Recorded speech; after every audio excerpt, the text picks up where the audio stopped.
Hi and welcome to Iconic Rides, the programme where Kerry and I hope to show you how to buy, sell or restore an iconic car with help with experts along the way that are going to make us understand what makes these cars so special and help us avoid some costly mistakes. And as you know, if you've recently been looking for a car to buy or restore, just how difficult it's becoming, with cars harder to find and prices rising every day. So we thought, what if you could spot which cars might become future classics before everyone else? And finding one that doesn't break the bank.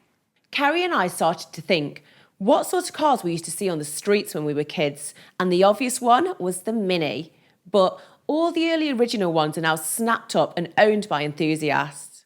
So we decided to look for the more modern, produced version. And the one that jumps out the most as a possible future classic is the supercharged R53 Cooper S, produced between 2001 and 2006. They are already catching the eye of the collector. And to find out what makes these cars so interesting, I went along to talk to somebody who knows these cars inside and out. When I started talking about the R53 Mini and told people I needed a bit of advice before buying one, they told me there was only one place to go. My name's Thomas.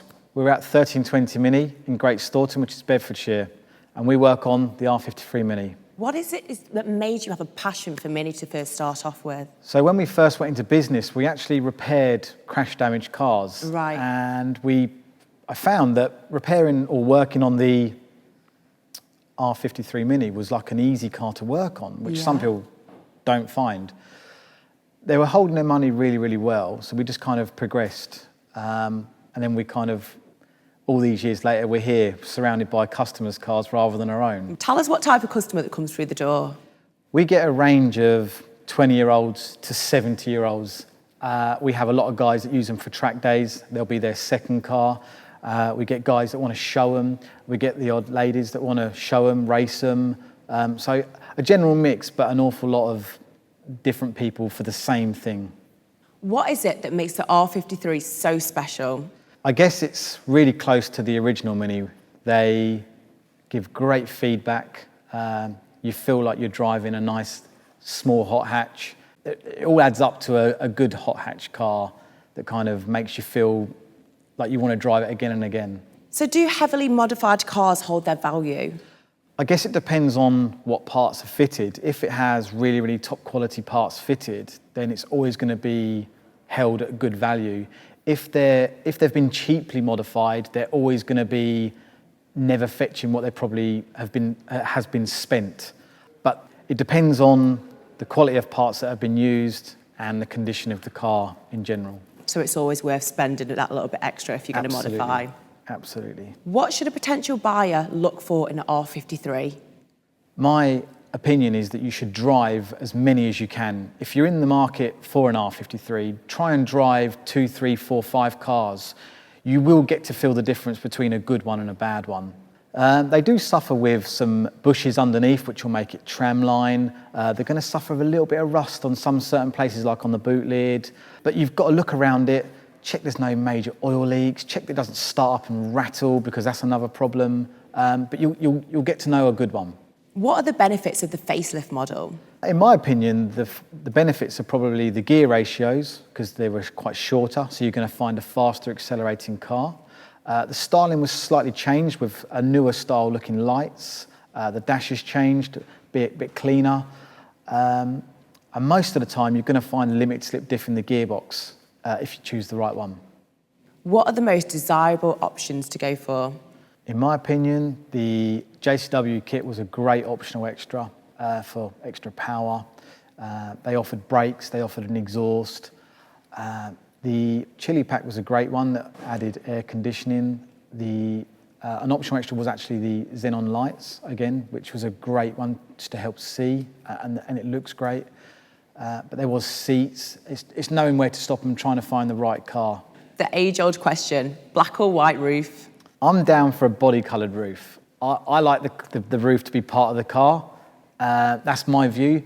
But if I had to decide on white or black roof, I'm going to go with the black roof to sort of blend in nice. Tell us about the feelings you get when you actually drive one of these cars. Well, there's kind of all your senses are going wild. You've got the noise from the supercharger, which straight away hits you, and that's going to make you want to go faster all the time. The steering is really, really positive, and it just gives you confidence to go faster and faster. Obviously, you've got to obey speed limits and stuff, but they're so fun to drive. What's the best type of road to try and drive one of these on? B roads. You want bends, you want hills, you want a road that's going to be twisty, just so you can enjoy it, because you're going to be on and off the throttle, you're going to be turning. It's going to feel like you're in a race on your own. So how has the car aged over the years? I think they've done a really good job. The car still looks really current, still looks really good. It's not too big. And compared to the likes of a Golf or a Focus or a Clio, they've definitely got that edge where they look like a more sort of current car, whereas the others haven't, in my opinion, aged very well. What makes this engine so special? It has to be the supercharger. It's the noise from it, the characteristics from it, the instant power. It is the supercharger. It makes the R53. Did Mini get it right with the R53 then? Absolutely. It's the last Mini that you'll feel really connected to when driving it. They sound absolutely amazing to drive. They are, and I think we should take one out for a spin. Can we? We can. Let's go.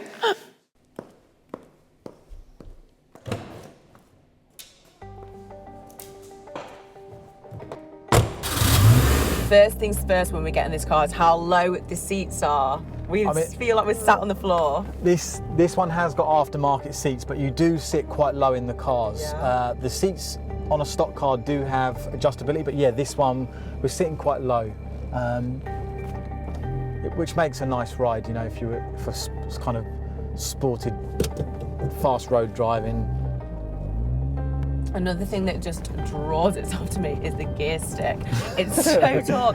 Why has it been made so tall? This one's actually an aftermarket quick shift. Right. The benefit for it is when you're changing gear, your hand's never too far away from the steering wheel. So your hand, if you're going to change gear, your hand's back on the steering wheel, so you've got control. Faster control. So yeah, some guys love them, some guys don't. This one has it, so it's not a bad thing. Imagine it being quite awkward to use being so tall. I think it'd be something that takes a lot of getting used to. Absolutely. My personal car, I don't have one of these. Yeah. But it doesn't bother me really. It's yeah. It looks cool. That's the main thing. This one is just on sort of road tyres at the moment, and if you were to go to a track day with this car, you could probably stick an even stickier set of tyres on. So, but it's holding well.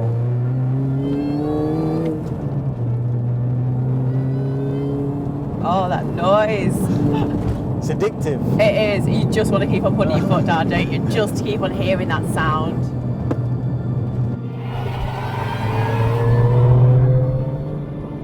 I don't even want to speak, I just want to keep on listening to that.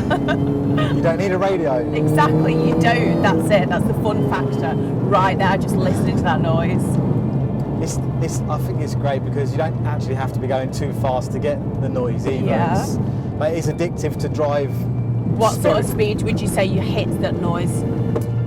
As soon as you're hitting 2,000-3,000 RPM, Yeah. the supercharger's up there, it's making boost, it's going to be making that whining noise, Lovely. which is what everyone loves really.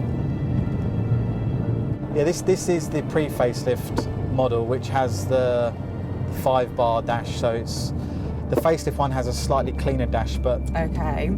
I think it looks pretty good for being nearly 20 years old. It does. It still looks very futuristic. I will say that. Would you say guys would get this for a day-to-day car? Would they do normal A to B? Absolutely. trips? This car, I have tons of guys that have cars very similar to this spec that will use it day to day. Yeah. Daily commute. I mean, it's a fun drive to work. It is fun. Yeah.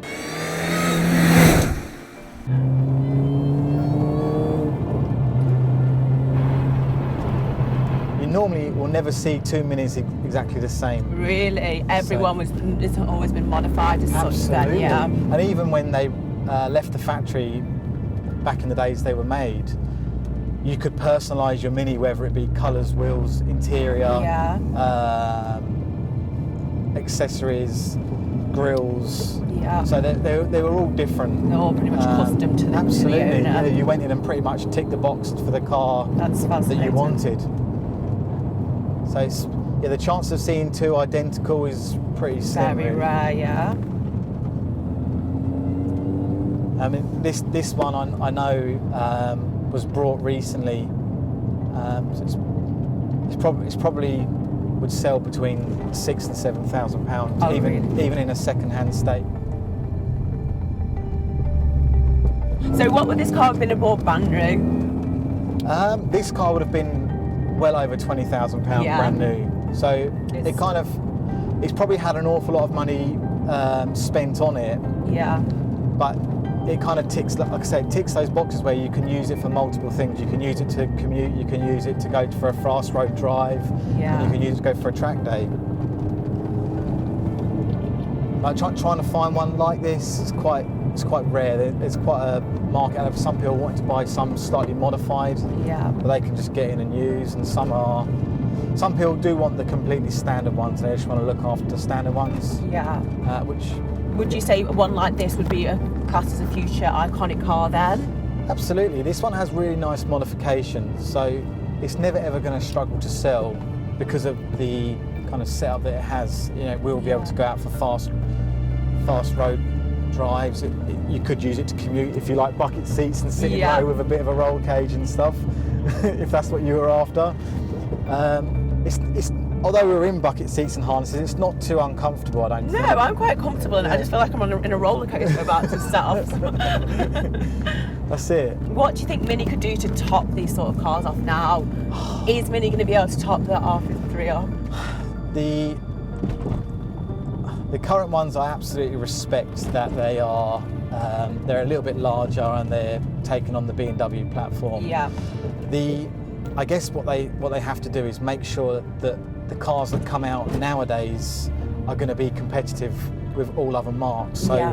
bringing out a supercharged car that doesn't have phone prep or doesn't have hands-free or cruise control, it's never going to sell well to a guy that's used to Just having to race all of the gadgets. Yeah. So I guess when you buy an 04 Mini, you know what you're buying, and when you jump in it, you enjoy the drive. Would you buy one if this was brand new? You probably wouldn't. It probably wouldn't get a look in in nowadays because things have moved on. Yeah. But as a classic kind of desired car, I think they got it right back in the day. Yeah.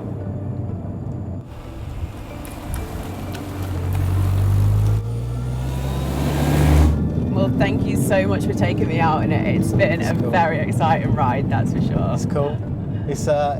You have to experience it, I guess. It's a fun car. It is It's fun. a fun car.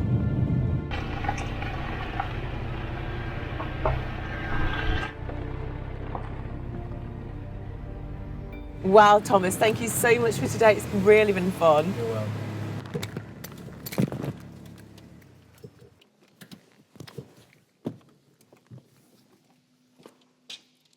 Well, before coming here today, I knew that Minis were fun to drive. But today, after driving the R53, it's been a whole new level of excitement. It's that supercharger that makes the difference. There's still quite a few for sale out there, so don't buy the first one that you see. If you take Thomas's advice on what to look for, you could have a future classic on your hands. I love this little car.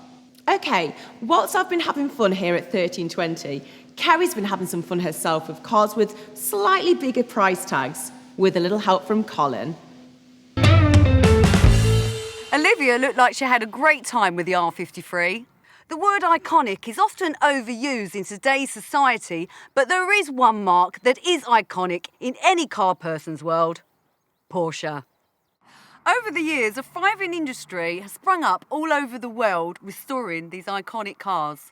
So, we wanted to find out what goes into restoring these motoring icons. Earlier this week, Colin and I met up with an old friend of ours that knows every single nut and bolt on these cars, especially the 356.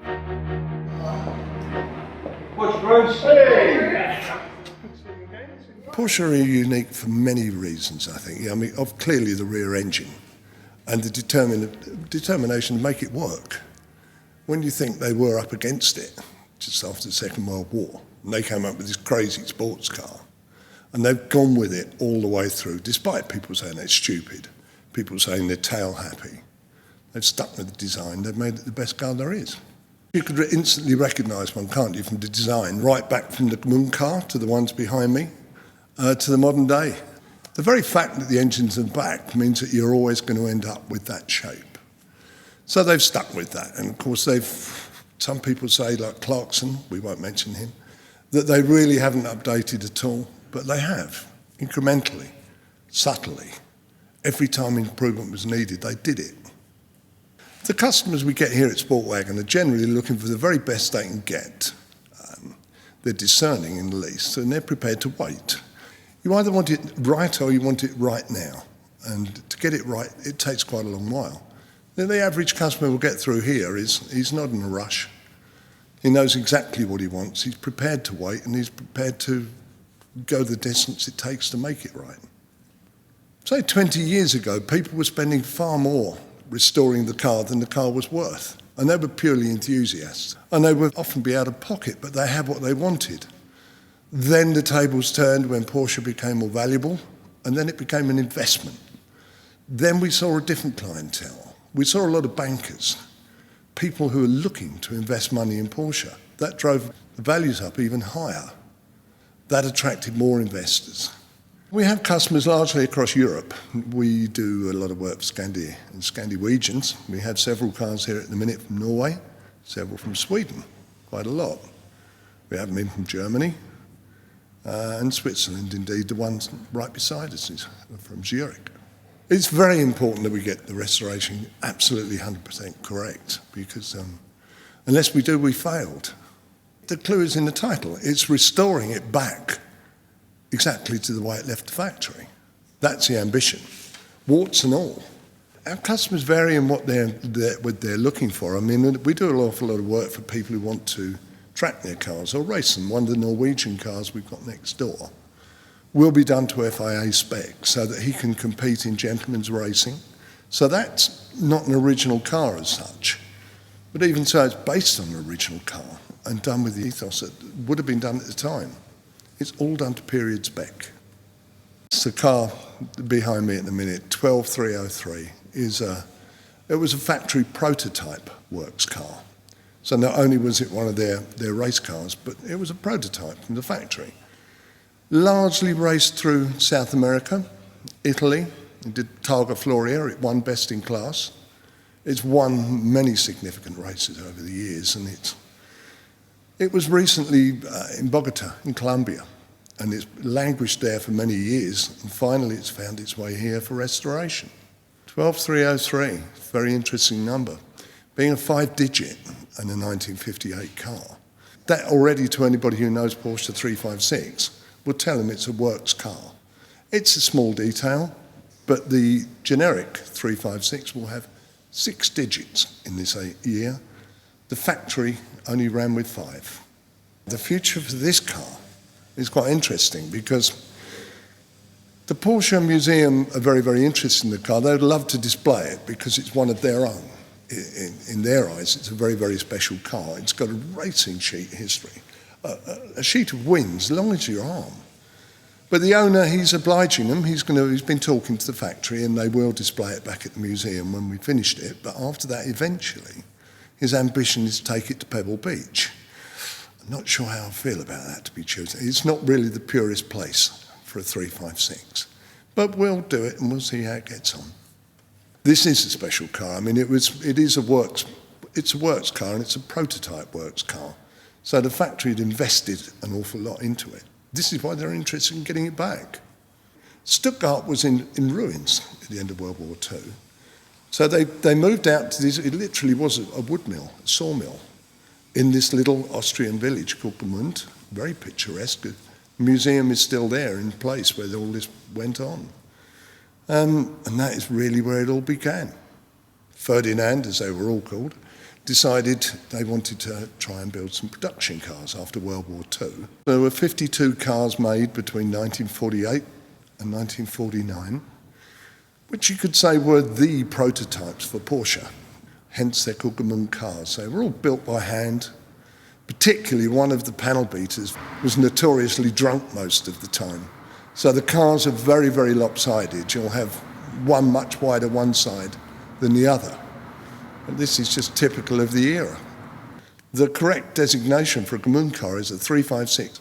The first one was number 1. That was a cabriolet. The ones with the roofs, the coupes, they were 356/2. And that is precisely what I've got behind me, is a modern version of the 356. Next door we have number 21, so that's the 21st Gmünd built. That's coming from Hamburg, from the Prototype Museum, for some attention to the paintwork. When we finish 21, that's going straight back to the Prototype Museum on display in Hamburg, where I expect it'll just stay. In order to restore one of these cars fully, for instance, there's an awful lot of mechanical engineering. That's the first thing. Second thing, there is the metalwork. So the car has to be structurally sound. Then it goes through a painting process, which reinstates the paint as close as we can to how it left the factory. Once that's done, then the skilled mechanics, again, they've got to rebuild it. The attention to detail is everything. Regarding the skills that we need to do this kind of work, we're finding it harder and harder to find people A, that are interested enough to attain the skills, and B, already have a good level of skill that they can call upon. The Gmünd cars themselves in 1951, after he'd finished producing them, some of them were turned into race cars, and they were called SLs. Now, one of those in 1951 won Le Mans, and that, of course, was the start of all the racing history for Porsche. My passion for Porsche really started 40-odd years back. They get under your skin. It's a strange thing because they're very much like the much maligned Beetle, but the Porsche itself is such a thoroughbred. The engineering, it was way beyond anything you'd ever find in England. It really was. You can leave a Porsche in a shed, 50 years, come back to it, drive it. People often do. My favourite Porsche must be the 356. It is where it all began. You can still see the 356 shape in every Porsche today, well, the 911 range at least. The reason why, if you take these cars apart and rebuild them, you instantly recognise just how well engineered they are, and you realise why they've lasted 70 years. They're just superb. We spent a fabulous day with Bruce and all those amazing cars, and I could listen to him talk all day long. As Bruce said, these cars are very valuable and are falling into the hands of investors. But we have found one today that we can take for a drive and find out why they're so desired. This is a 356C, one of the last ones made between 1963 and 1965.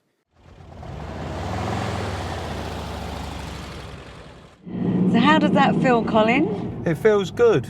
I mean, this car come from California, so virtually rust-free, but it's had a good restoration that's lasted. It's not recent, but they've done a superb job on it. No gearbox noise, oil's good, running sweet. It's of its time, but it still stands up to today's standards. And as I say, the restoration, they've obviously done the inside as well, is good. You know, they didn't skimp. But I was going to say, California, these are classics, same as they are anywhere really, you know, iconic. And they've obviously spent the money to keep it that way. But I just can't get over the way this drives. It's so smooth. Well, it certainly takes you back to the 1960s, doesn't it? It certainly does, yeah.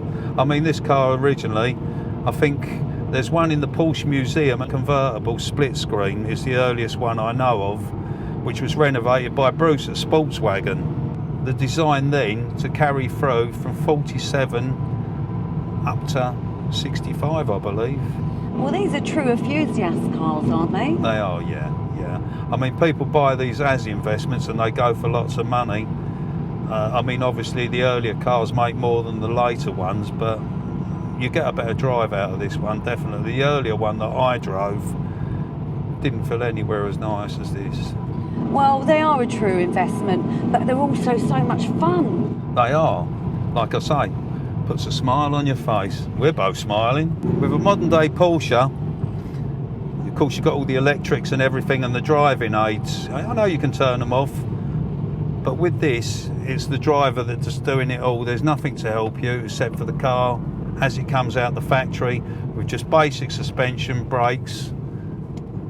So it's the driver and you can feel it, but this is a very positive car. The brakes are good, the steering, perfect, the gear change, light, the clutch is light. It's just a perfect driving experience. It's an absolute pleasure just to have the chance to drive a car like this, isn't it? I mean, we are lucky. How many people would get a chance to drive something like this? Well, the one thing I would say, if you're looking for a car that will not devalue, that will only go up in value, look no further than this. And we can say that's one of them days you're always going to remember.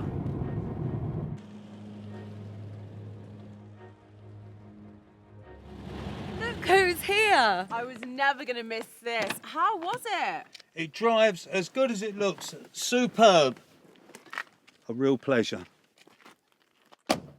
This is the first time I've actually stood next to one of these. You can see where modern Porsche gets its design and shape from. I've got to have a sit in it. Wow.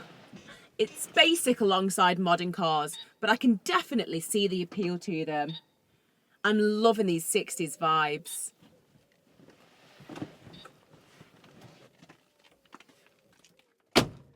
Well, I do wish we could spend some more time with this lovely little car, but sadly, we've run out of time. I do hope you've enjoyed watching the cars we've featured in today's programme and hopefully learned a little something along the way.